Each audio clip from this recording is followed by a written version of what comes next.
et cofondatrice de Thanks for Nothing, une association créée il y a maintenant 5 ans, et on va coordonner aujourd'hui l'ensemble des tables rondes qui se déroulent donc de midi à 19h, sachant qu'on a commencé à 9h30. Bonjour Alexandra. On a commencé à 9h30 avec une artiste d'origine turque qui s'appelle Désiré Moebzandi, et on a fait un atelier de tissage de papier absolument magnifique avec 2 classes de CP d'une école d'éducation prioritaire du 15e arrondissement. Donc on a eu déjà un moment très intense. On a fait un atelier de création et après on a dansé. C'était un très beau moment. On vous enverra toutes les images qui étaient vraiment merveilleuses. Et donc à partir de maintenant, on commence donc cette série de tables rondes.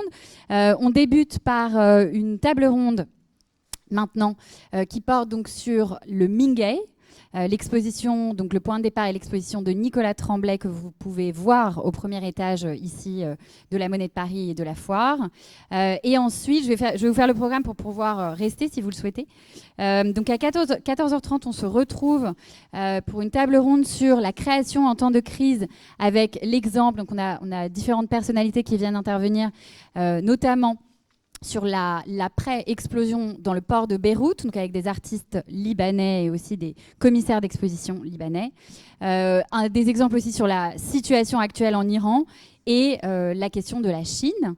Après, donc on arrivera à 16h avec une conversation modérée par Cathy Aliou, qui est la directrice artistique de la Foire cette année et qui est au premier rang.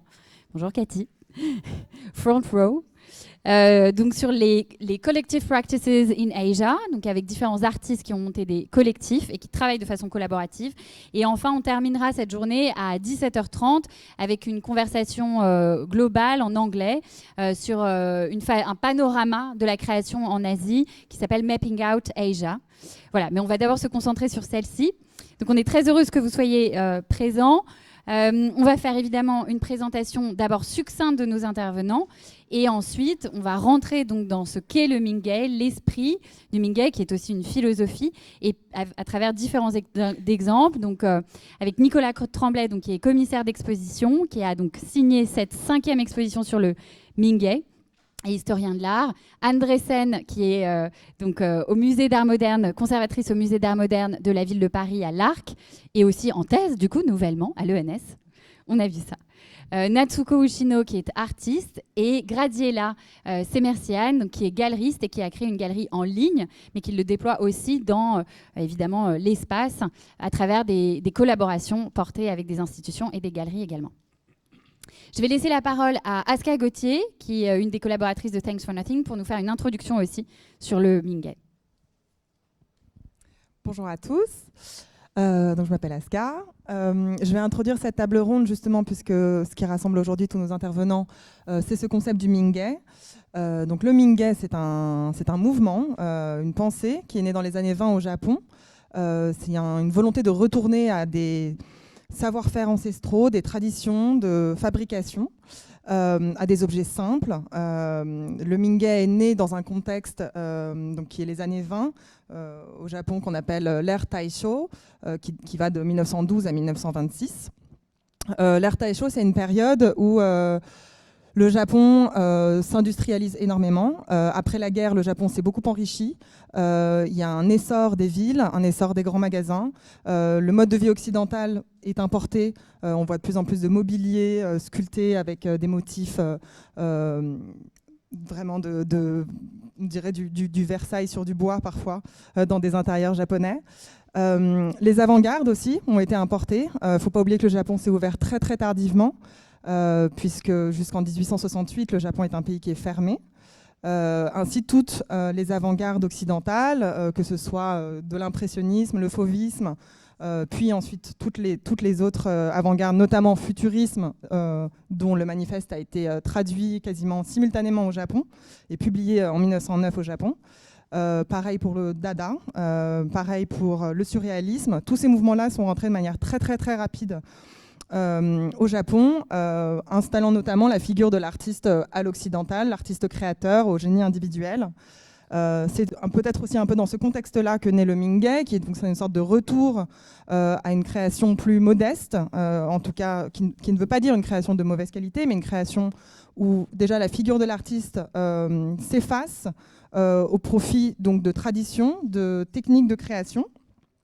Il y a notamment deux directions, deux piliers qui sont importants dans le Mingei, qui sont l'intuition, l'impression directe d'un objet, c'est-à-dire que vous devez voir un objet et sans avoir aucune connaissance, aucun contexte, comprendre quel est l'usage. Le deuxième pilier, qu'on appelle le talikido, qui est laisser d'autres forces façonner l'objet. Donc c'est un concept qui est très difficile en fait à fixer, mais c'est plus une philosophie de création que doit s'imposer l'artisan, c'est-à-dire créer un objet en laissant d'autres forces, la nature, faire son œuvre. C'est-à-dire il y a des choses que vous ne maîtrisez pas dans la création. Après, bon, je laisserai évidemment la parole à Nicolas pour développer un peu plus sur le Mingei, mais le Mingei, ça vient de Ming, qui veut dire populaire, c'est le peuple, Gei, qui veut dire, on le traduit parfois par art, les arts, mais en fait c'est plus lié à l'artisanat, puisqu'en japonais on a deux distinctions qui sont le bijutsu et le geijutsu. Le bi, c'est les beaux-arts, le gei, c'est justement l'artisanat, c'est la main de l'homme. C'est dans ce contexte-là que naît le Mingei. Voilà. Donc dans cette première partie, j'aimerais laisser la parole à Nicolas pour nous présenter justement ce projet d'exposition. C'est pour la 5e fois qu'il s'intéresse au Mingei. Le Mingei, encore au Japon aujourd'hui, est une notion qui infuse beaucoup les designers, les créateurs, qui est une notion très très mouvante, très inspirante, très charmante aussi.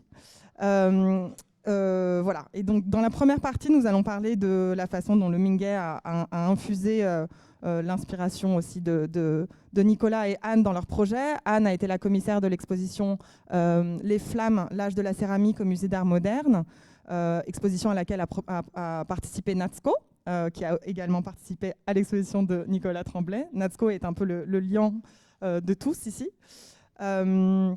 Voilà, et vos projets se sont tous les deux intéressés au Mingei. En tout cas, c'est une direction, une perspective qui vous a tous les deux inspiré. Et puis, dans une deuxième partie, on s'intéressera plutôt aux questions de technique et de savoir-faire avec Natsuko et Graziella. Je vais laisser la parole à Nicolas pour nous présenter son projet. Merci, bonjour. Donc, moi, je reprends le titre en fait qui s'appelait « Pratiquer et exposer la céramique comme acte engagé ». Et non, mais parce que c'est intéressant, c'est un bon titre. Mais parce que je voulais juste revenir sur la question du Mingei, parce que c'est vrai que c'est aussi un peu problématique, parce que comme tu disais, le Mingei, en fait, la philosophie apparaît au moment de l'industrialisation du Japon, et c'est un mouvement philosophique qui peut être aussi considéré comme un petit peu réactionnaire, c'est-à-dire que c'est contre en fait l'évolution, la modernité, pour revenir à des bases artisanales et nationalistes, mais comme c'est souvent le cas et comme ça a été le cas dans pratiquement tous les mouvements arts and craft, il y a toujours une conception nationaliste et traditionnelle. Mais ce qui est intéressant, en plus dans un contexte colonialiste, donc par rapport à la Corée à ce moment-là, mais moi, ce qui m'a toujours intéressé, on va dire le versant positif de la recherche Mingei, c'est que le premier groupe donc, qui était considéré par le philosophe Yanagi et les potiers Hamada et Kanjiro Kawai, c'est qu'ils ont en fait voyagé dans tout le Japon pour commencer à collectionner des pièces. Et ils se sont très fortement intéressés à toutes les minorités. Donc ils ont été à Hokkaido, chez les Ainu, ils ont été à Okinawa. Et donc ils se sont ouverts à des pratiques qui étaient minoritaires que la politique nationale essayait en fait d'effacer. Donc c'est plus complexe que juste un mouvement national, puisqu'ils ont vraiment mis en avant ces minorités qu'on ne connaissait pas vraiment. Et grâce à eux, d'ailleurs, il y a eu des collections qui ont été faites qui sans doute auraient été détruites et qui n'auraient pas existé. Et sur la question, alors il ne s'agit pas que de céramique, évidemment, puisque le mouvement Mingei est plus large que ça. Il y a aussi des textiles, c'est toutes les pratiques artisanales. Mais sur l'exposition de la céramique, ce qui était intéressant, c'est que dès qu'ils ont commencé à collectionner, ils ont tout de suite voulu montrer ces collections. Il n'y avait pas d'endroit au Japon et de musées qui étaient disposés aussi à montrer ces objets qui étaient anonymes pour la majorité, en majorité. Donc ils exposaient souvent dans des department stores, des grands magasins, comme ça existe toujours un peu au Japon, il y a une tradition. puisqu'il n'y avait pas vraiment de musée, jusqu'à ce qu'ils fondent eux-mêmes le musée, le Mingeikan, qui existe à Tokyo et dans d'autres villes, puisqu'il y en a un peu partout au Japon aujourd'hui. Et ce qui était intéressant, c'est qu'ils ont leur engagement, c'était aussi de devoir magnifier l'exposition de ces objets qui n'avaient souvent aucune valeur dans un cadre d'exposition, puisque c'était des objets souvent domestiques. Ça pouvait être des cuillères en bois ou des bols en céramique. Donc ils ont été extrêmement inventifs au niveau de leur exposition et des stratégies de display. Mais comme beaucoup d'autres musées, comme le musée des arts et traditions populaires à Paris, qui présentait plutôt de l'art français, ou avec Rivière, qui a inventé ces vitrines incroyables, qui nous ont tous inspirés, qui m'a inspiré pour l'exposition ici et avant. Et donc, je me rappelle toujours aussi de cette photo, parce que ils ont aussi tout de suite publié des catalogues. Et Serizawa, qui est un artiste qui fait du textile, faisait lui-même les couvertures qui sont toutes uniques. Il y en a qui sont montrées dans l'exposition. Donc il y a eu vraiment un besoin d'informer et d'exposer très rapidement. Et il y a cette fameuse exposition chez Daimaru, je crois, le grand magasin, où il y a une énorme carte du Japon au mur. Et en fait, il y a une table devant avec tous les objets qu'ils ont amassés dans leur voyage. Il y a un fil qui part de chaque objet et qui va à l'endroit où ils l'ont trouvé. Et c'est une espèce de toile d'araignée comme ça, de fils et d'objets qui est assez incroyable. Donc il y avait aussi, je pense, une notion de plaisir et de... Mais c'est vrai que, bon, on ne va pas parler de ça particulièrement, mais cette question de montrer un objet qui n'est pas considéré comme de l'art, ça traverse en fait toute l'histoire de l'anthropologie et de l'ethnographie et de ce type de muséographie. Cette exposition, donc c'est la 5e, donc l'idée c'est vraiment en fait pour moi de mettre en parallèle des objets historiques ou contemporains, mais design en fait, d'artisanat, en parallèle avec des œuvres d'art qui utilisent des techniques traditionnelles, qui rejouent en fait des pratiques traditionnelles. Parce qu'en fait, l'idée de l'exposition est venue parce que d'une part, le mouvement Mingei, c'est le dernier mouvement du XXe siècle Arts and Crafts. Tous les autres, en fait, sont du XIXe. C'est le dernier mouvement au XXe. Et c'était de percevoir, moi je viens au départ de la vidéo, du milieu de la vidéo, et je me rappelle que quand on pratiquait, on avait notre maison d'édition, il n'y avait pas une seule exposition, il n'y avait pas de vidéo, et on voyait jamais de céramique, c'était même complètement ringard. Aujourd'hui, il n'y a plus de vidéo dans les expositions, mais il n'y a plus que de la céramique. Donc c'est assez drôle, enfin c'est voilà, des modes, des retournements. Après, je n'ai pas la réponse aujourd'hui de savoir pourquoi il y a un retour à des pratiques artisanales.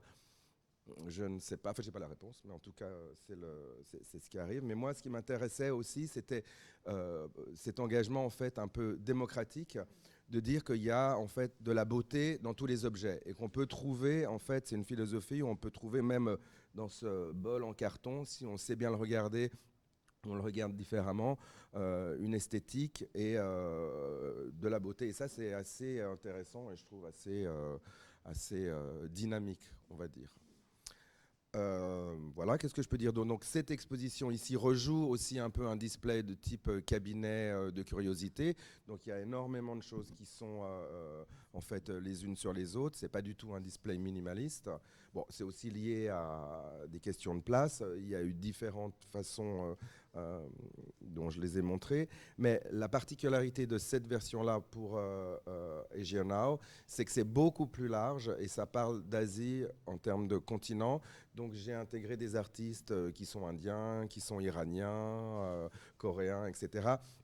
Ce qui était moins le cas avant, puisque c'était plutôt quand même resté géographiquement autour du Japon. Voilà, mais je vais passer maintenant... Oui, et justement pour faire le lien, parce que je pense que ce que tu décris très justement, c'est-à-dire, et puis ça rejoint le concept décrit par Asuka, de trouver une beauté, et Asuka parlait en japonais aussi de l'instinct qui nous pousse vers un objet, qui nous pousse vers une forme, qui nous pousse vers une technique. Au-delà de l'intellectualisation qu'on peut en avoir, il y a aussi cet élan spontané qu'on peut avoir, et je crois que le deuxième pilier du Mingei, le premier, pardon, c'est celui-là. Pardon, tu peux le prononcer à ma place? Chokan. On répétera tous en chœur ensemble après. Et c'est aussi ce qui conduit tes recherches, Anne, de valoriser des pratiques qui sont parfois hors de l'institution, qui sont parfois méconsidérées, qui sont parfois méconnues. Et depuis, on va évidemment s'attacher à l'exposition Les Flammes, mais depuis que tu es au Musée d'Art Moderne, tu as aussi installé dans l'institution la tapisserie. Tu avais fait une immense exposition sur les tapis et les tapisseries, qui là aussi était une forme de création qui relevait plutôt des arts décoratifs ou de l'artisanat, ou du musée des ATP, donc ce musée exceptionnel qui malheureusement a fermé depuis de nombreuses années, mais qui a effectivement inspiré beaucoup de conservateurs, d'historiens de l'art et beaucoup de scénographes pour penser une autre, et d'artistes bien entendu, et beaucoup de scénographes pour penser une autre monstration des œuvres d'art. Et donc, voilà, je voulais te laisser la parole sur ce point parce que je pense qu'il est très intéressant et fondamental dans toutes tes recherches, y compris dans la nouvelle thèse, n'est-ce pas, de remettre au cœur de l'institution d'autres formes, d'autres pratiques, d'autres artistes, et finalement aussi de les montrer différemment. Et donc, je crois que cela peut se synthétiser dans une pratique aussi engagée du conservateur, du commissaire d'exposition et de l'historien d'art, c'est-à-dire un engagement qui vient aussi soulever d'autres formes très établies de la monstration et de la façon dont on conçoit des expositions pour le public. Oui, tout à fait. Donc c'est vrai que là, j'avais envie de parler aussi de la manière dont j'ai choisi de montrer ces objets et la manière dont on a travaillé aussi avec Natsuko, les partis pris qu'on a adopté pour montrer la céramique dans l'exposition Les Flammes. Alors, je ne sais pas si vous l'avez forcément... ah oui, pardon. Si vous l'avez forcément toutes et tous vu, mais c'était une exposition transhistorique, transculturelle, avec des pièces de la préhistoire jusqu'à aujourd'hui, mais qui n'étaient pas du tout chronologiques. Qui était thématique et qui essayait vraiment de porter un regard, disons, pluridisciplinaire, pluriverse, j'ai envie de dire, sur ce médium. Donc je montre un certain nombre d'images. Voilà. Oula, non. Ah oui, c'est ça, t'as raison. Ok. Ah, t'es sympa. Ah oui, tout à fait. Donc dans cette exposition, le parti pris a été de faire dialoguer des pièces qui ne sont habituellement pas associées, donc, et en tout cas pas dans un musée d'art moderne et contemporain. Donc des pièces utilitaires et ou sculpturales, je dis bien et ou, signées ou anonymes, sérielles ou uniques, matérielles et ou là aussi conceptuelles, puisque je pense que voilà, on oppose beaucoup trop souvent tous ces termes, alors que la réalité est bien plus complexe et intéressante. Donc là, ce que je pensais, c'était rappeler ce qui m'a aussi vraiment intéressée dans le choix de montrer de la céramique au musée. Les raisons pour lesquelles beaucoup d'artistes, et Nicolas l'a rappelé, aujourd'hui font de la céramique, mais en ont fait depuis finalement la préhistoire. Et je pense que la lecture qu'on en a changé plutôt récemment. Et je voulais aussi aujourd'hui parler de la manière dont le Mingei a pu infléchir ou en tout cas inspirer un certain nombre de choix en termes de mise en espace, de scénographie, qui était donc de ne pas cloisonner, et ça se retrouvait aussi dans l'espace, les objets entre eux. Ouais. Donc le Mingei était présent avec certaines pièces, mais plus généralement comme une philosophie et un modèle. il y a cette phrase très connue de Yanagi, hein, hors de l'usage, il n'y a pas de beauté. Et c'est vrai que c'est vraiment à l'opposé en fait, de la conception occidentale de l'œuvre, qui, par définition, est censée être non fonctionnelle. Or, on sait pourtant que beaucoup d'artistes occidentaux modernes se sont au contraire intéressés à la forme utile et ont vraiment souhaité créer des objets justement du quotidien, des objets plus accessibles. Si on pense aux fauves, par exemple, à toute la céramique qu'ils ont créée, qui était beaucoup plus abordable aussi que leur tableau. Donc c'est vrai qu'il y a un choix de la céramique qui est aussi engagé. Il y a une visite, entre autres, hein, mais lors d'un voyage au Japon, c'est la visite de la maison de Kawai Kanjiro, qui a été vraiment un choc esthétique très, très fort. Il y avait quelque chose dans la manière de disposer les objets, mais aussi à l'intérieur d'un espace, vraiment une sorte d'adéquation parfaite, mais vraiment en termes de volume et de placement des objets, notamment au sol, hein, mais aussi des associations entre différents médiums qui m'habitent toujours. Et à côté, je mets une vue de l'exposition avec on voit là dans le fond un papier peint de Marc-Ami Chamovitz, avec qui j'ai beaucoup travaillé aussi dans l'exposition de textile dont tu parlais tout à l'heure. Avec cette envie aussi de repenser le white cube, enfin toutes les conventions aussi scénographiques habituelles.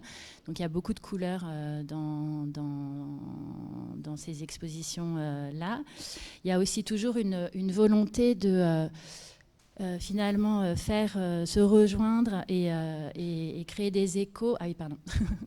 De créer des échos entre les choix, le dessin des vitrines et le médium lui-même.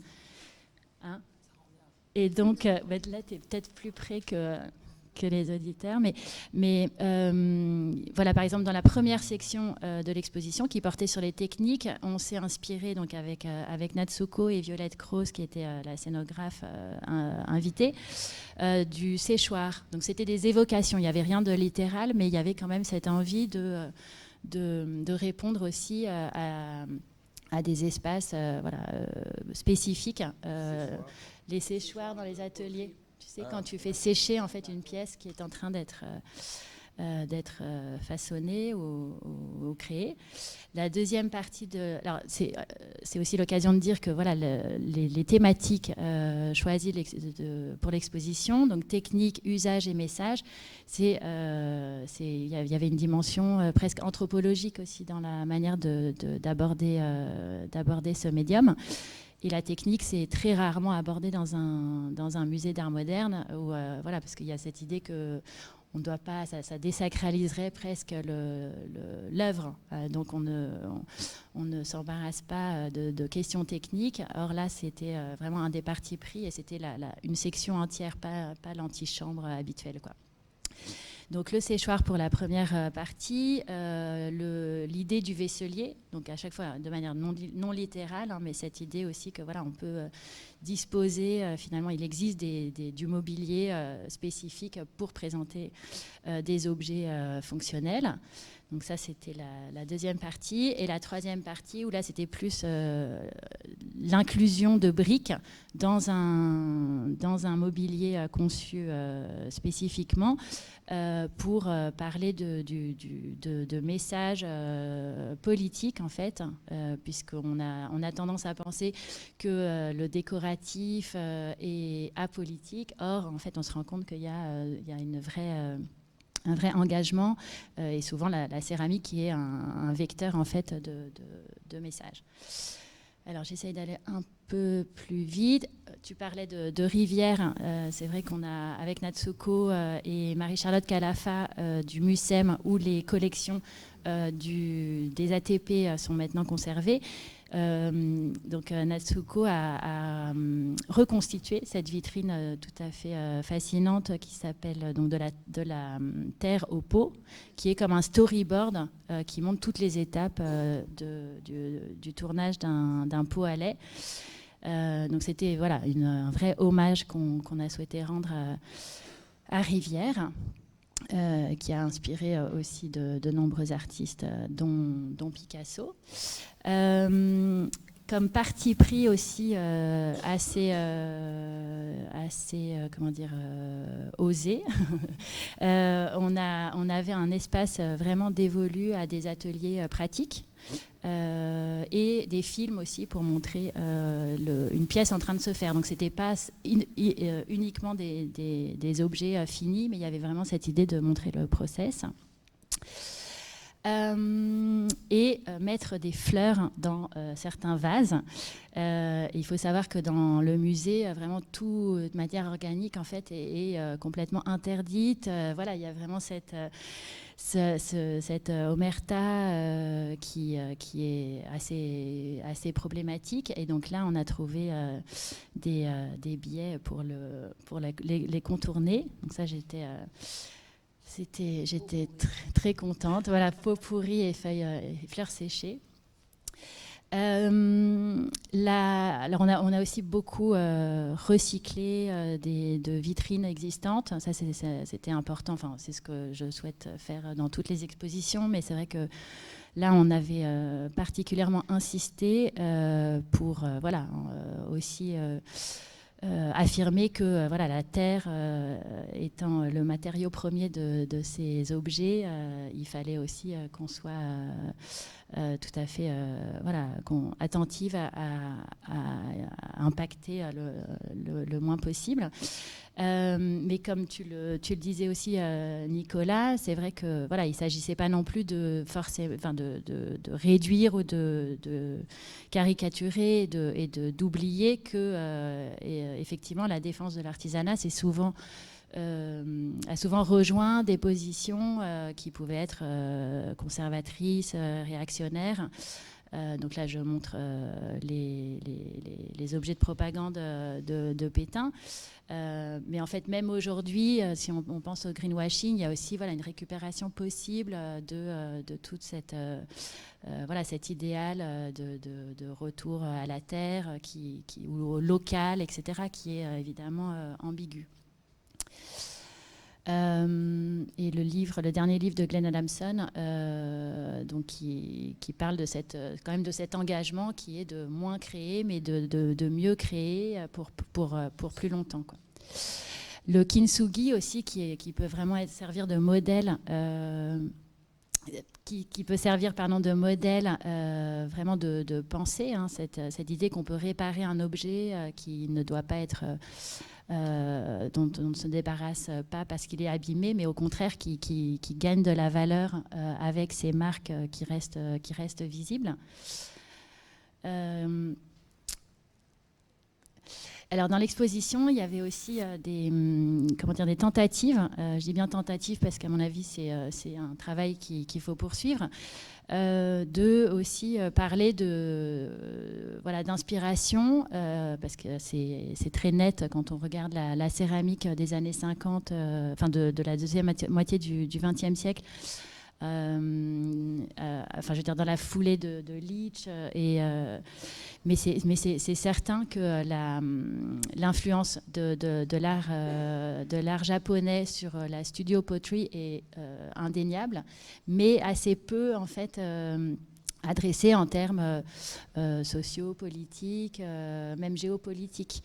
Donc je pense qu'il y a vraiment quelque chose à creuser de ce côté-là, notamment le contexte de la guerre, la Seconde Guerre mondiale avec les États-Unis. Et il y a très peu de textes en fait qui parlent de cette relation et de cette possible culpabilité et de...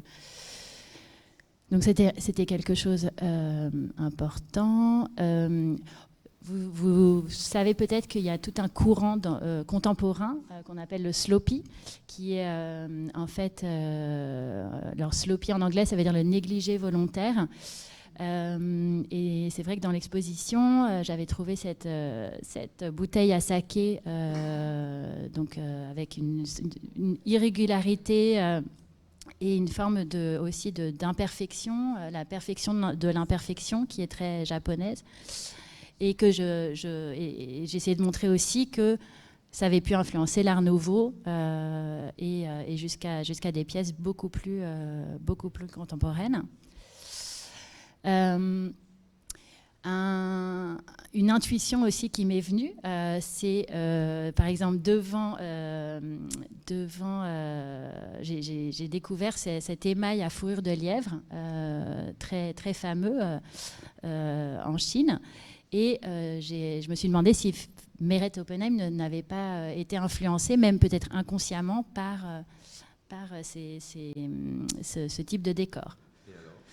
Eh bien, personne ne sait vraiment. Ce qui est tout à fait probable, c'est qu'à Zurich, elle ait vu des collections d'art asiatique, mais il n'y a pas de traces. J'avais demandé à Beach Kuriger notamment, et donc là aussi, c'est peut-être des pistes à poursuivre.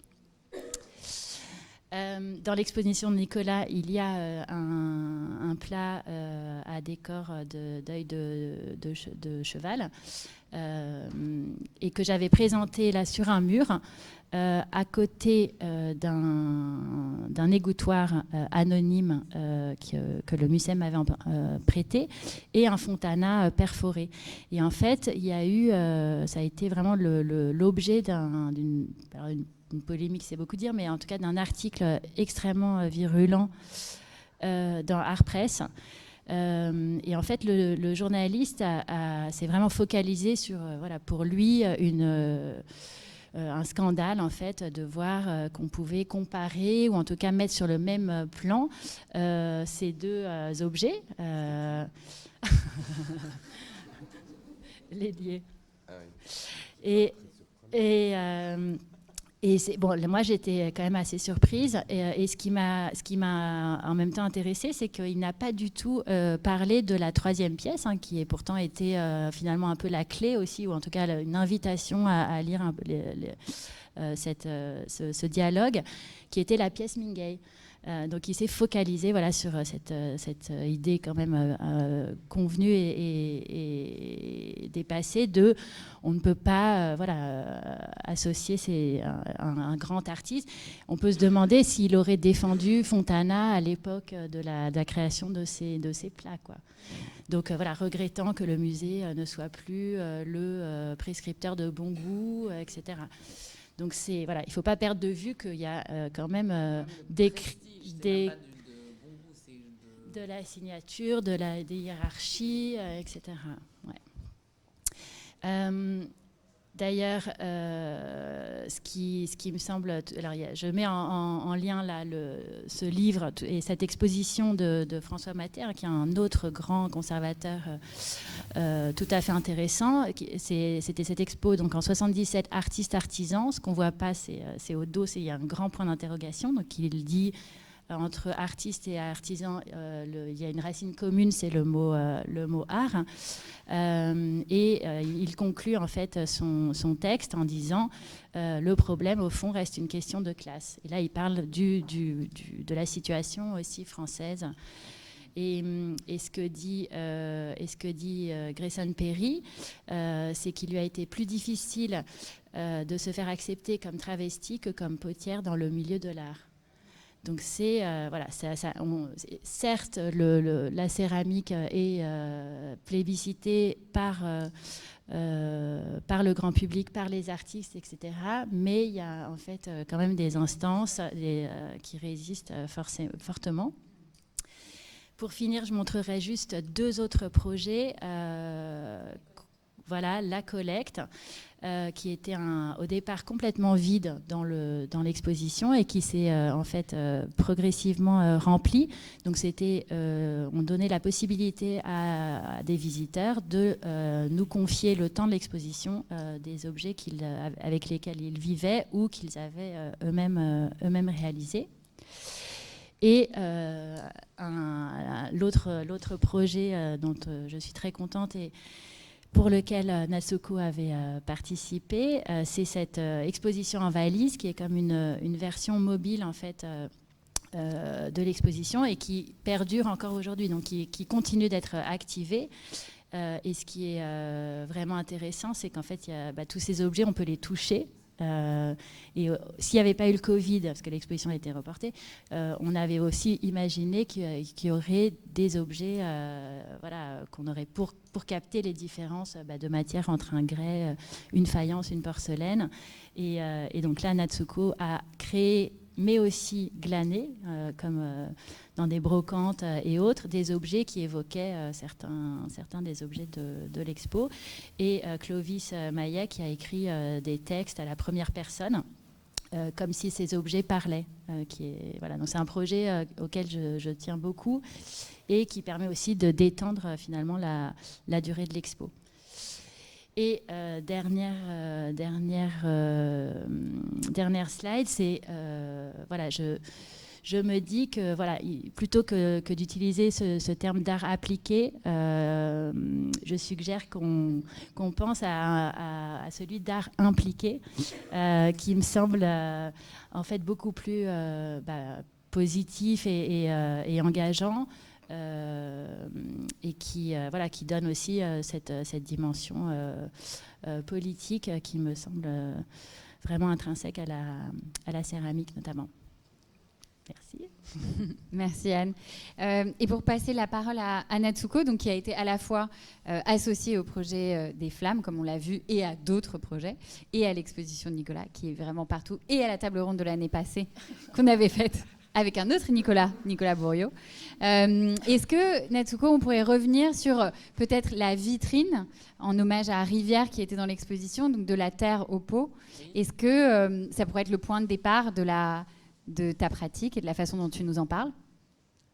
Oui, après j'avais préparé d'autres images sur la patine au Japon, mais je sais pas, sinon on remet ton...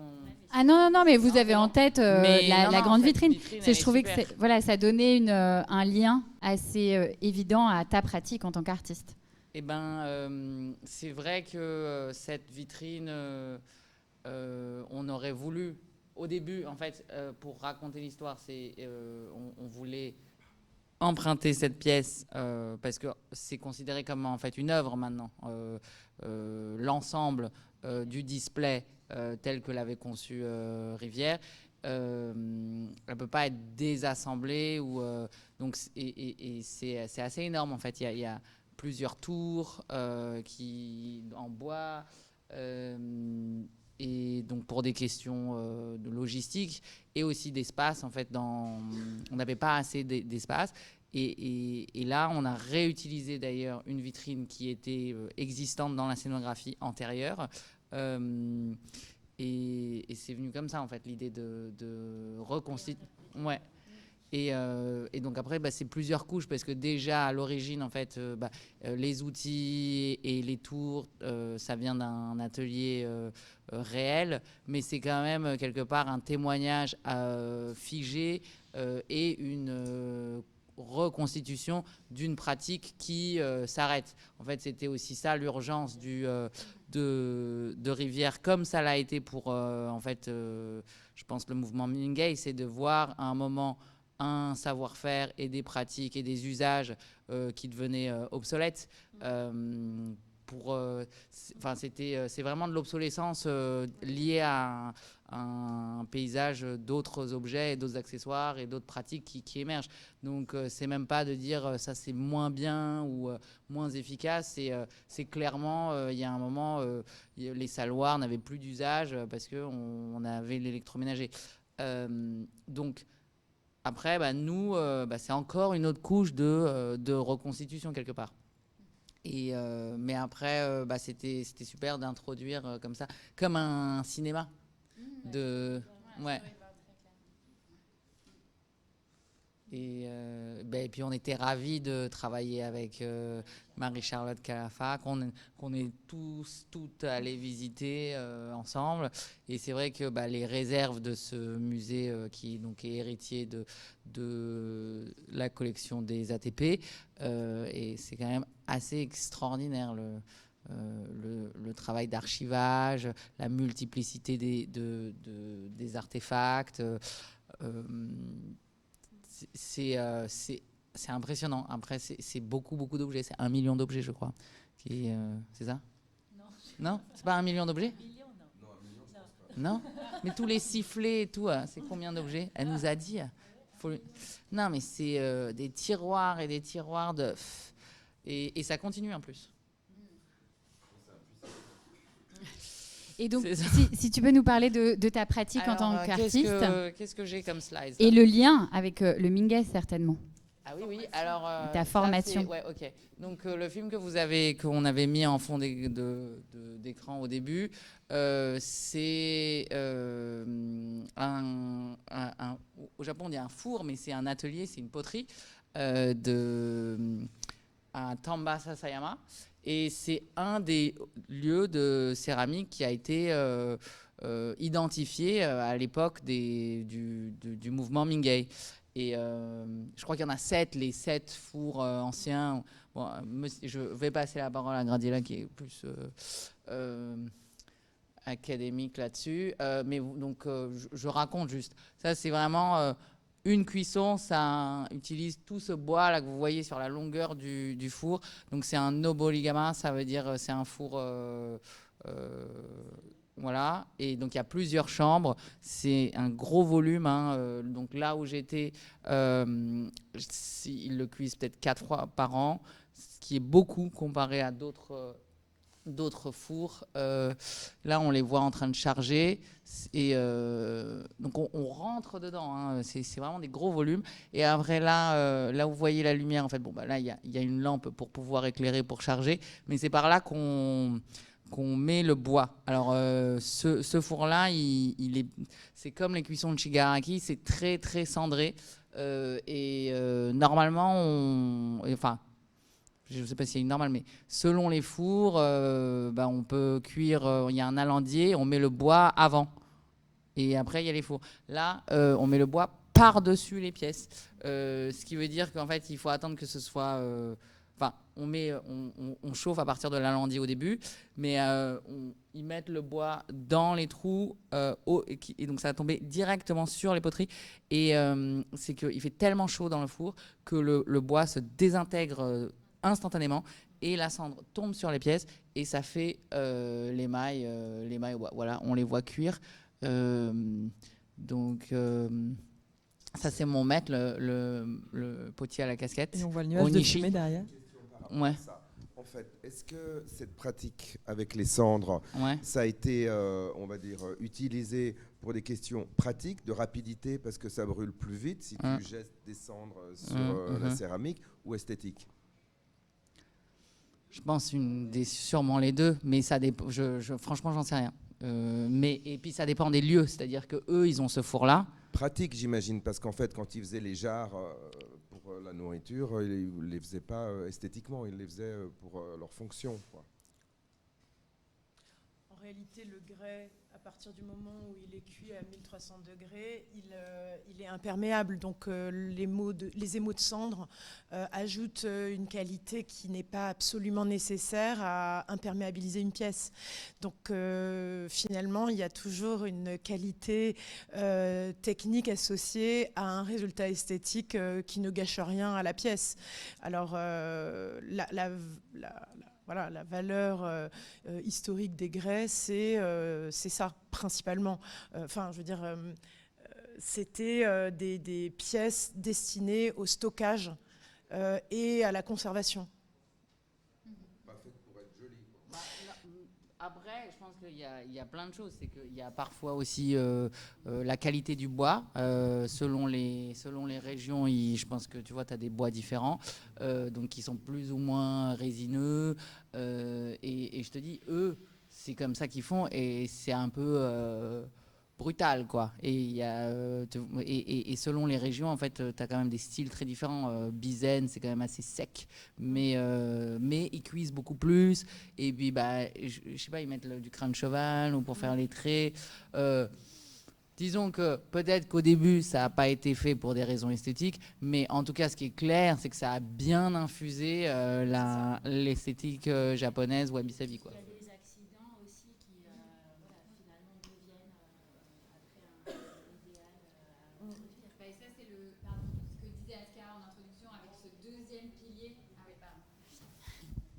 ce que disait Aska en introduction sur le deuxième pilier du Mingue, c'est-à-dire que d'autres forces supplémentaires s'emparent aussi de l'objet, ça permet aussi des accidents. Ça permet aussi des brisures, des fêlures qui rejoignent aussi d'autres techniques.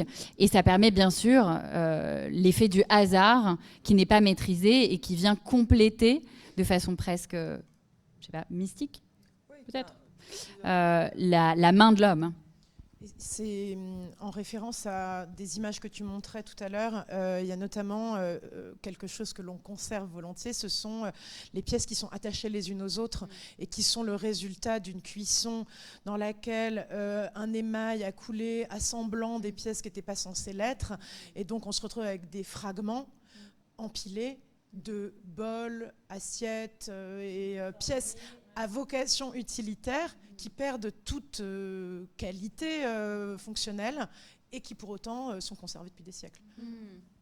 Oui, qui a en plus, je pense, deux effets. Enfin, déjà, tout à l'heure, on parlait de la nécessité de l'anonymat de l'artisan. Donc cet effet d'accident permet justement aussi de déposséder aussi un peu l'artisan du geste créateur. Et l'autre chose aussi peut-être dont on parlera un peu après, mais moi je reste un peu convaincue que le Mingue, il y a toute une dimension de charme de l'objet, d'affect. Donc tous ces objets avec les accidents, on part de cette définition qui est l'importance de l'usage comme quelque chose de très codifié, alors qu'en fait, quand on voit des expositions sur le Mingue, chacun a un peu sa propre conception du Mingue. En général, ce qui est important aussi, c'est le charme de l'objet. Et c'est pour ça que le Mingue infuse aussi le design, je pense.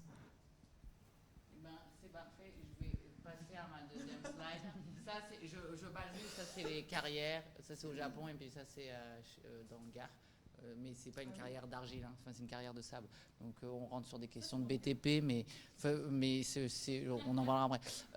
Peut-être, je peux avoir mon autre diaporama. Alors ça c'est une assiette qui vient de notre première série Keramikos que j'ai réalisée avec mon ami Matthew, qui est aussi assis au premier rang. C'est une citation de Barbara Kruger. Et en fait, ça résume bien l'approche formelle opposée au Mingue. Donc, vous êtes séduit par le sex appeal de ce qui n'est pas organique. Voilà. Et ça, c'est un film sur. Et il a un problème immunitaire. Du coup, il doit vivre dans une bulle. Ça s'appelle. Ouais, Bubble Boy. Mais bon, finalement, il sort de sa bulle et il part avec cette jeune femme sur un cheval. Donc tout va bien. mais ça, c'est bon. Hein? Sur l'opposition avec le Mingue et aussi de la pièce de Kruger, il y a quand même peut-être la place des femmes dans le mouvement Mingue qui est quand même quasi inexistant. Oui, et puis je ne sais pas s'il est très existant actuellement. Hein. Je vais pas, parce que vraiment j'ai eu une super expérience chez mes potiers. Mais c'est vrai que les femmes, elles étaient assignées à la boutique et aux enfants. Et moi-même, je pense qu'on m'aurait pas donné l'accès que j'ai eu si j'avais pas un profil atypique, à la fois éloigné de l'identité japonaise. Enfin, c'est comme ça qu'ils disent. Hein. Et aussi art contemporain, quoi. Moi, j'y suis allée, j'ai pas dit je veux être potière ou je veux être artisane. J'ai dit j'ai fait une école d'art, j'aime bien la céramique. Voilà, donc. Mais bon, ça, c'était avant le Covid, ces slides. Donc, je rentre sur le rapport donc, à la nature et au Japon contemporain, n'est-ce pas? Donc, le melon est à 100 €, hein, on va dire. Je ne connais pas les cours du marché, mais on va dire 100 € le melon. 50, entre 50 et 100 € le melon. Donc c'est vraiment le melon de luxe de post-guerre, je crois. Et ça non plus, je ne connais pas hyper bien les histoires de comment a émergé ce type de culture. Mais en tout cas, c'est vraiment pas bio, hein, on va dire, mais par contre c'est très prisé parce que c'est hyper contrôlé. Donc c'est des fruits hyper soignés, très bien emballés. Parce qu'il faut qu'ils soient frais, neufs. C'est la qualité du fruit croustillant voilà, pas du tout permaculture et pas du tout, enfin là c'était pas un statement agricole mais plutôt sur là tout est emballé parce que pour cette qualité aussi de neuf. Mais c'est là où je trouve que la culture contemporaine japonaise, elle a peut-être quelque chose d'hyper intéressant parce que, et ça c'est peut-être un autre sujet, l'histoire des emballages. Et là, ça, c'est plutôt là où il y avait la pile de terre. Donc, ils font sécher le radis. Ça, c'est une petite cérémonie de thé avec des gros bols. Et donc, ils boivent dans le même bol. Hein. Donc, la cérémonie du thé, et ma sainte mère est là, donc elle pourra nous en parler plus que moi. Mais moi, je ne connais pas toutes les traditions. Mais normalement, c'est le maître de thé fait le thé et après, il te passe le bol. Et dans un temple très spécial, donc ils font le thé et puis comme il y a beaucoup de gens qui veulent qui veulent faire la cérémonie du thé, donc tu as un gros bol et tout le monde boit dedans. Voilà, bon ça c'est plutôt en Corée, mais on voit les usages de poterie pour la conservation, donc comme on disait. Et bon, c'était un peu mes slides d'immunofermentation, mais c'est voilà, j'arrive sur pourquoi on arrive là. Ah oui, bon après on va peut-être rester sur les champignons. Non mais on va peut-être pas aller sur l'agriculture, on va rester là-dessus. Et les ongis, c'est moi. Non mais on pourra la mettre à la fin pour les questions si vous voulez. Mais non, et pour dire, et là je vais reconnecter avec le sujet et parler un peu de ce que vous avez dit, c'est-à-dire les grandes expériences esthétiques qu'on a pu tout avoir ensemble ou séparément, c'est le Mingeikan, donc c'est l'ancien domicile de Yanagi, et la maison de Kawai Kanjo, c'est l'atelier et la maison. En fait, c'est des musées qui sont des lieux c'est comme la maison de Georgia O'Keeffe ou même peut-être, je témoigne. Mingeikan, c'est pas sa maison elle est en face. Oui, c'est vrai. Mais c'est vrai. Mais pour revenir à cette photo et ce que tu dis du Mingeikan, c'est que quand même Soetsu Yanagi, il commence par regarder ce qui se passe dans l'art populaire en Corée avant de se rendre compte que finalement le lointain, comme dans toutes les pratiques ethnographiques initiales, le lointain intéresse en premier et conduit à se dire que finalement on peut trouver dans un territoire qui est le sien, des pratiques dans différentes régions et qui sont tout aussi remarquables. Donc après avoir été le fondateur du Musée des Arts Populaires de Séoul, il devient le fondateur de ce Mingeikan et il réunit des collections géniales, un peu comme ce qui s'est passé pour Georges-Henri Rivière qui intervient. Exactement. Et donc je crois que c'est aussi ça qui est intéressant, c'est que sans vouloir prendre la parole avant. Non, mais vas-y. Il se trouve que, par exemple, moi j'ai connu le grès à travers les pratiques de la borne, donc des pratiques historiques qui étaient. Qui étaient à l'origine liées vraiment à un savoir-faire de grès. Liées à la conservation, des pièces qui étaient fabriquées dans des grandes manufactures artisanales pour fournir toute la région et bien au-delà.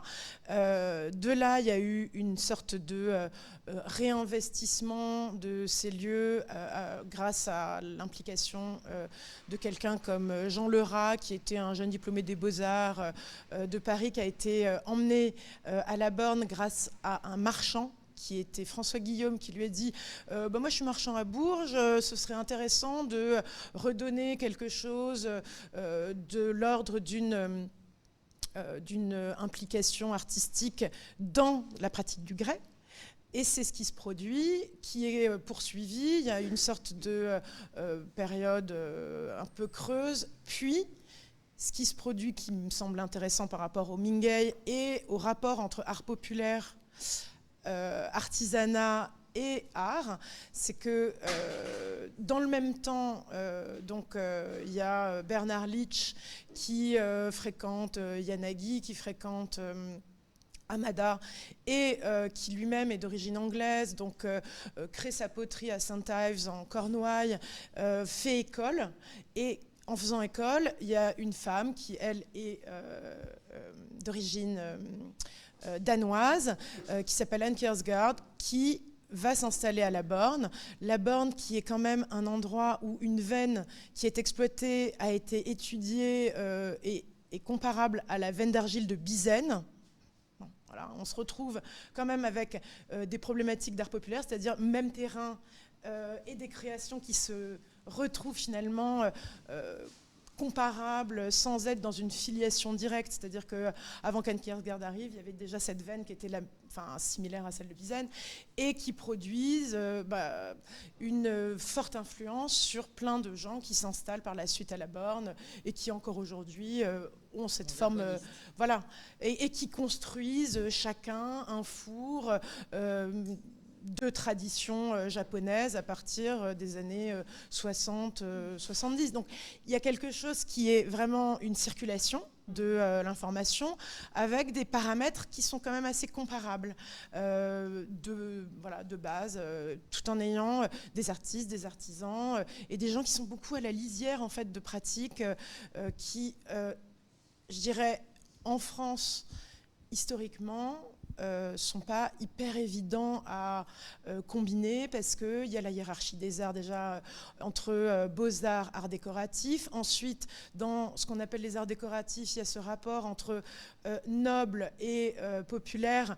Donc la porcelaine au premier rang pour la noblesse et ensuite une espèce de dégringolade. Il y a la faïence, la terre vernissée pour l'usage et puis alors le grès pour la conservation. Donc ça crée une espèce... Oui, exactement. Donc, et on se trouve dans des problématiques qui sont un peu sans fin et qui conduisent aussi à se demander ah oui, mais alors du coup, comme c'est de l'artisanat, quelle est la technique ? Quelle est la technique ? Comment est-ce qu'on va pouvoir classifier ? Et ces problématiques de classification, on peut en sortir grâce à des manières peut-être plus japonaises ou anglo-saxonnes. Voilà. J'ai fait un espèce de détour, là. Non, mais je sais que tu voulais aussi parler des pratiques collectives qui se sont mises en place dans les années 60. Est-ce que tu peux nous décrire ces mouvements aussi ? Ouais, j'avais un... Alors, il y avait aussi quelques images que Gradiela souhaitait montrer. Qui sont liées en fait à une recherche très, très, très actuelle et récente. On peut remettre la photo de Natsuko. Il y avait d'autres images que tu avais transmises, Gradiela. Ça, c'est moi, ça. C'est des images que moi j'ai transmises. Non, on les a pas. Non, mais le document PDF, sinon. Le précédent. Mais sinon, c'est pas très grave. À partir du moment où moi j'ai une pratique marchande, j'ai été amenée à découvrir des liens entre des périodes. Et ce qui se passe, c'est que au moment où à la Borne il y a cet enrichissement par une culture, je dirais peut-être internationale, à Valoris, qui est quand même beaucoup plus à la mode. C'est beaucoup plus sexy en fait, Valoris dans les années 50. D'abord parce que c'est la Côte d'Azur, qui a une fréquentation très intense, un tourisme qui implique beaucoup de gens à acheter de la poterie, à constituer des services et à vouloir soutenir finalement cette création qui est un peu la fin d'un artisanat et une transition dans les années 60 vers quelque chose qui est plutôt vers l'industrialisation. Et donc à Valoris, ce qui se passe, c'est qu'il y a eu une tradition aussi de terre vernissée, parce que c'était vraiment comme ça que s'étaient constituées les manufactures traditionnelles. Et puis dans les années 50, une fréquentation d'artistes ou de jeunes qui sont issus d'écoles d'art décoratif de Paris et de toute la France, qui viennent se frotter finalement aux pratiques inspirée par l'art populaire. Et Suzanne Ramier, par exemple, qui est une femme qui vient des arts décoratifs de Lyon, arrive et se dit je vais puiser dans le répertoire des formes de l'art populaire pour créer mon propre, mon propre catalogue. Donc ce catalogue, bien sûr, est l'objet d'une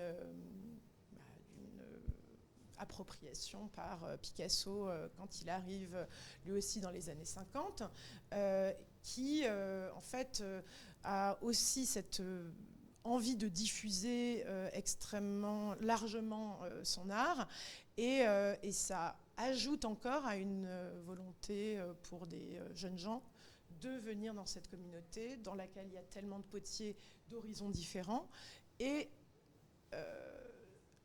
il y a une espèce de figure là comme ça qui devient tutélaire, c'est lui, mais il est assez remarquable que les uns et les autres, les uns et les autres ont envie d'être là-bas aussi parce que le Parti communiste français à ce moment-là est un lieu de l'engagement.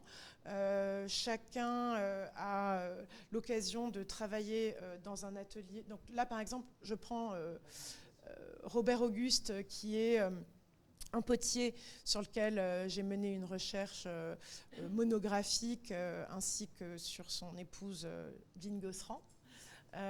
Ils se sont installés en 52 à Valoris. Il y a déjà de grands ateliers.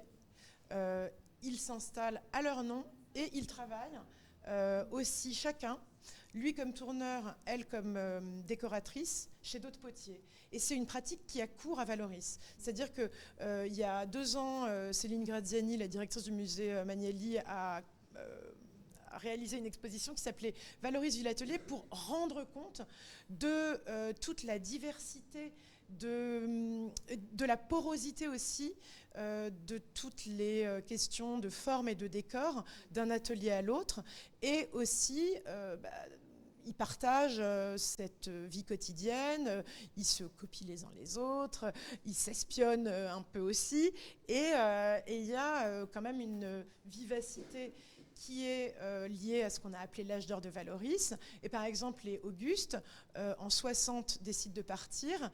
Et l'année suivante, a lieu un événement assez important dans une forme, je dirais, politique de ce qu'est Valoris. C'est l'enterrement de la pièce unique.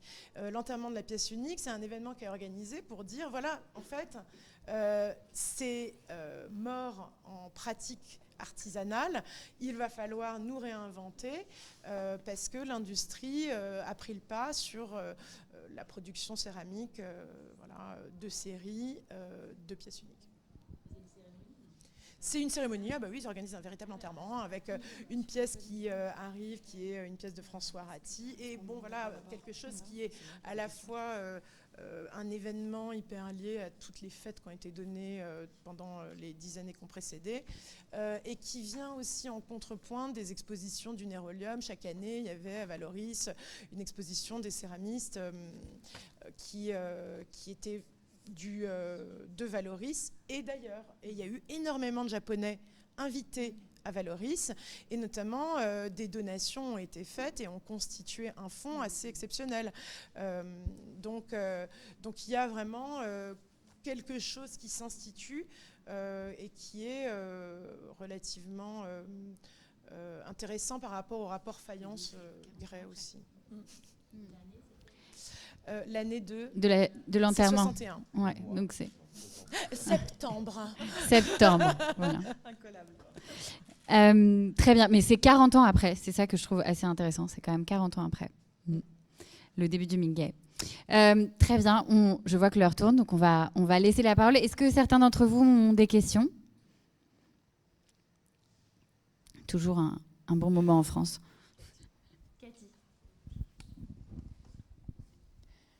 Je l'adresse à vous tous, toutes.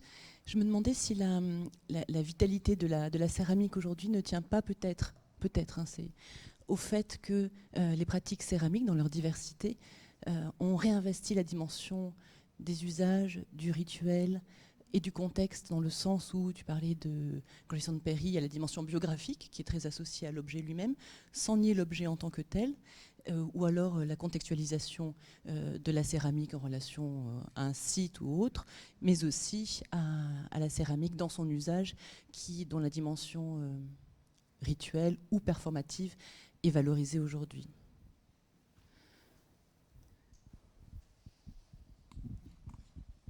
Ouais, je pense qu'on peut aussi expliquer ou interpréter cet engouement qui, en tout cas, dans les pratiques contemporaines actuelles et dans les pratiques amateurs, hein, parce que c'est voilà, les ateliers de céramique pullulent et ouvrent un peu partout. Je pense qu'il y a un besoin aussi de retour à la matérialité, quoi, qui est très à la tactilité, parce qu'il y a quand même, comme on le sait tous, une forme de dématérialisation, de virtualisation et un envie de s'ancrer un peu différemment, qui peut être récupéré par le néolibéralisme, voilà, le fait de... Je pense que c'est plus lié, à mon avis, parce qu'effectivement, on peut dire qu'on est complètement dématérialisé sur les iPhones, donc on a besoin de toucher la matière, mais je ne suis pas sûr. C'est plus lié au local. Il y a quelque chose qui vient avec le local, l'artisan, mais ça va dans la nourriture, tu vois, les vins nature, c'est tout un espèce de contexte. Ça s'oppose pas, hein. Je pense que c'est totalement corrélé. Je pense aussi que tu peux être très vite autonome avec un four, un tour et la matière première, en fait. Avoir verrier, par exemple. Exactement, comparé à un verrier. Et aussi... qui est venu juste pour dire, qui me dit, moi je veux devenir vannière. Je veux faire de la vannerie, tu vois. Oui. Et c'est genre, je veux faire de la vannerie, je veux faire des paniers, tu vois. Donc, oui, mais ce qui se passe, c'est que vendre de la céramique utilitaire est assez, je dirais, commode, dans le sens où ça peut devenir une sorte d'activité alimentaire, complétée d'une activité qui serait beaucoup moins quotidienne en termes de vente. On peut avoir une pratique artistique ayant plein de ressorts différents. Voilà, vendre des assiettes au quotidien, ça nourrit. Moi, je suis obligée de refaire mon moment communiste de l'année dernière et revenir à ce que Anne disait sur aussi une analyse de classe. C'est pas forcément ce qu'on préfère entendre, mais en même temps, c'est toujours une analyse intéressante. Est-ce qu'il n'y a pas aussi dans ces pratiques quelque chose qui se joue dans les classes, c'est-à-dire dans une forme d'élitisme consacré par l'institution et les beaux-arts, et d'une forme de retour ou de valorisation d'une classe plus modeste, mais qui est dans une revendication de la minorité plus insistante. Et moi, ça, je trouve que c'est une tendance sociétale assez globale en Occident, qui est que, après avoir consacré, alors on peut l'opposer à la force qu'ont aujourd'hui des marques de luxe, mais en tout cas dans des tendances, je dirais dans la danse, dans les pratiques de la performance, du théâtre, beaucoup de pratiques amateurs émergent et elles émergent sur la force individuelle et sur l'identité parfois marginalisée que certains individus revendiquent. Et je pense que la place de la revendication individuelle est plus forte aujourd'hui qu'elle ne l'a été, elle est plus autorisée, elle a été aussi certainement instrumentalisée par le capitalisme en disant vous avez été dans une société qui était très normative, il faut appartenir à la classe moyenne, et finalement aujourd'hui il y a une distinction, une polarisation de plus en plus forte qui se fait entre une classe dominante et une classe dominée, mais cette classe dominée est dans une forme de revendication très puissante, et je me demande si les pratiques artisanales ne viennent pas aussi de cette revendication-là. Alors, tu as raison, mais je voulais juste mettre un bémol parce qu'en fait, on a eu pendant 2 jours les gens de chez Hermès qui étaient là dans l'exposition. Tu vois ? Oui. Mais là où je pense que, c'est-à-dire qu'on sait très bien que les grandes maisons de luxe sont en ce moment, enfin en tout cas moi je le vois beaucoup pour des questions personnelles et avec Thanks for Nothing par exemple, depuis le post-Covid, les grandes maisons de luxe, donc celles qui véhiculent les objets de désir de la société, et qui sont prescripteurs, mais qui vraiment consacrent et valorisent dans l'imaginaire collectif ce qui fait objet de désir, sont dans une appropriation totale de la minorité. C'est-à-dire qu'on intègre certains éléments de minorité, on intègre certaines pratiques, des voies différentes, pour les réinjecter ensuite dans une sphère capitaliste et marchande. Dans les grandes maisons de luxe qui réinvestissent, c'est aussi de leur patrimoine. Hein, c'est-à-dire que c'est aussi des pratiques artisanales qui les ont complètement façonnées. Mais c'est plutôt le métier d'art qui est valorisé par les maisons de luxe. Donc c'est un petit peu différent de ce que l'on trouve avec le Mingei, par exemple. Oui, c'est vraiment paysan, Mingei. Ouais. Ah, pardon, c'est paysan, le Mingei.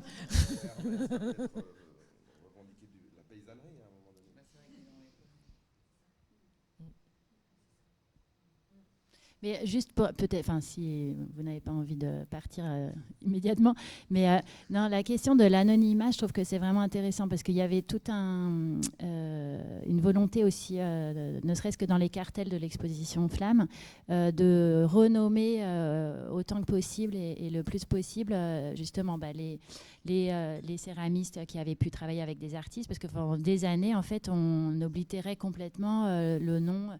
Et donc Suzanne Ramier, qui avait aussi d'ailleurs une pratique individuelle, quoi. Donc j'ai vraiment aussi tenu à chaque fois à rappeler qui avait collaboré avec qui et à montrer aussi des pratiques en solo de toutes ces personnes. Donc il y a, voilà, l'anonymat, c'est à la fois, ça a été revendiqué par le Mingei comme une force, mais il y a aussi un mouvement un peu contraire qui Parce que l'anonymat du Mingei n'est pas l'effacement de l'artisan par l'artiste. Ouais, du coup, c'est ça crée une différence assez. Mais les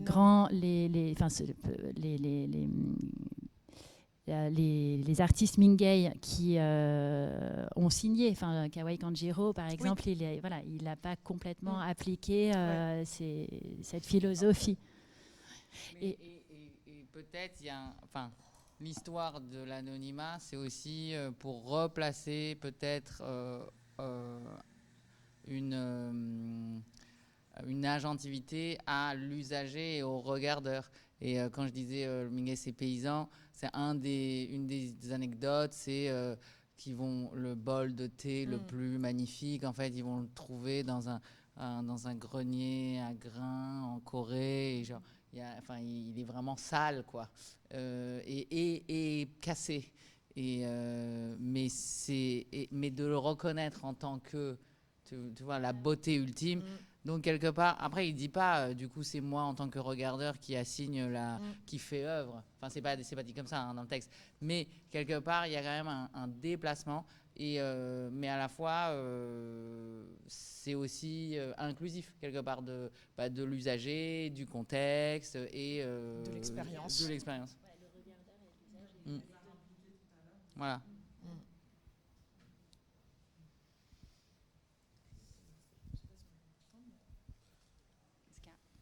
Je ne sais pas si il nous reste un peu de temps, mais dans les choses que vous avez dit tout à l'heure, effectivement, déjà Nicolas, vous parlez du plaisir de montrer un objet qui n'est pas censé être de l'art, ce qui est aussi quelque chose que Anne a tenté dans son exposition.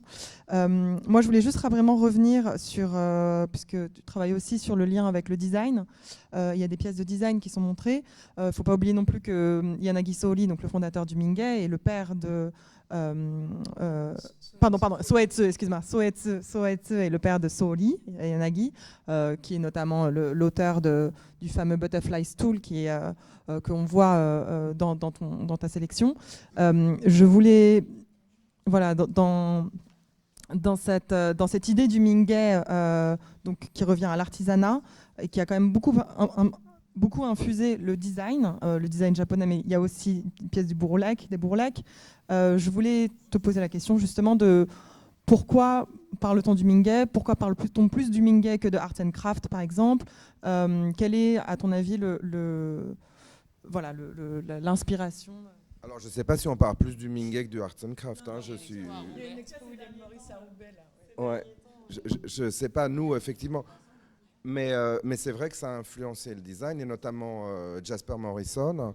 Et il y a une exposition qui est importante, qui s'appelait Supernormal, en fait, qui a eu lieu à Milan pendant la Triennale du Design, où il montrait effectivement des objets super normaux, genre ça, ou une bassine en plastique, où il y avait effectivement des designers qui étaient derrière, mais on ne les connaissait pas. Et c'était vraiment l'idée, en fait, que c'est la fonction qui produit la forme, en quelque sorte. Et Yanagi, donc le fils, Sori, était évidemment un des designers célébrés dans ces expositions. Il y avait des bottes en caoutchouc, il y avait des... voilà. Mais donc oui, il y a une... mais c'est une esthétique, hein, je veux dire. Je pense que Jasper Morrison, c'est une chose, mais il n'est pas montré à Beaubourg. C'est Philippe Stark, quand il y a les grandes rétrospectives design encore, qui lui est complètement dans justement une théâtralité de l'esthétique design, quoi. Donc, mais oui, c'est sûr que ça a beaucoup influencé, et notamment les Bouroulec, puisque cette chaise-là, et maintenant ils font plein de productions avec des éditeurs japonais, en fait, qui produisent de façon traditionnelle des objets qui sont, même pas en série limitée, mais qui sont produits de façon tellement classique que ça ne peut pas être produit en grande quantité, quoi. Merci beaucoup. Est-ce que vous voulez ajouter quelque chose? Qu'il y a une question ou... Bon, bah merci beaucoup. Merci à tous nos intervenants. N'oubliez pas de passer voir Mingei en haut de l'escalier et de voir l'installation de Natsuko aussi dans la cour. Merci à tous.